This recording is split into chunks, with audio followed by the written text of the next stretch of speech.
As is the case with country, rap music seems to be either greatly adored or abhorred, despite its evident popularity in Canada.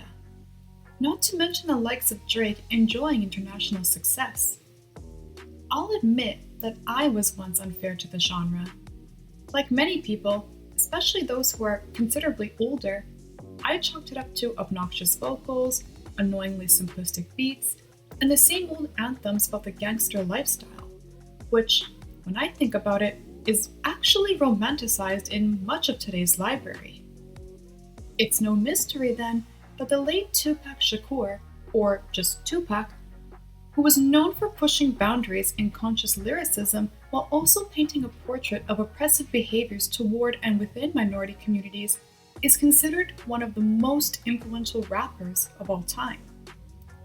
Listening to greatest hits made me realize what can be done with freeform expression. Tupac didn't just tell one story per song.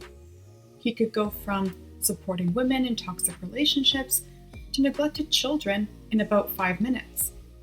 I can't recall a moment when the somber themes ever feel glossed over or like an afterthought. Changes is exemplary of that, covering racism toward African Americans in police brutality, the drug war, and the cycle of poverty, as well as what life really was like in segregated neighborhoods. Of course, this all still very much applies today. Featured artist Talent recorded parts of the sampled song The Way It Is by Bruce Hornsby and the range for the chorus. His singing, coupled with the piano, makes it all the sadder. Tupac also showcased a sense of spirituality in Unconditional Love, a song about the very concept in families or relationships, and how loved ones are there for one another as they struggle to improve their livelihoods. I like the feminine energy in the backing chants and the gentler tempo, but I'm mixed on his vocals. On the one hand, I appreciate that he rapped how he felt, but I nevertheless would have liked to hear a softer voice to match the song's tone. Of course, I can't talk about Tupac without bringing up California Love, the track practically made for action movies and sporting events.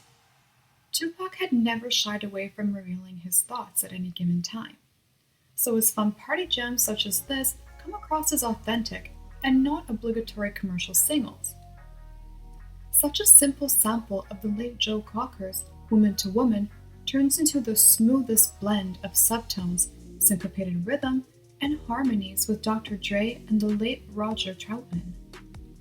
Even when his songs were fluff, Tupac still managed to produce fresh content by incorporating G-Funk, which is no small feat for a genre that tends to be limited musically.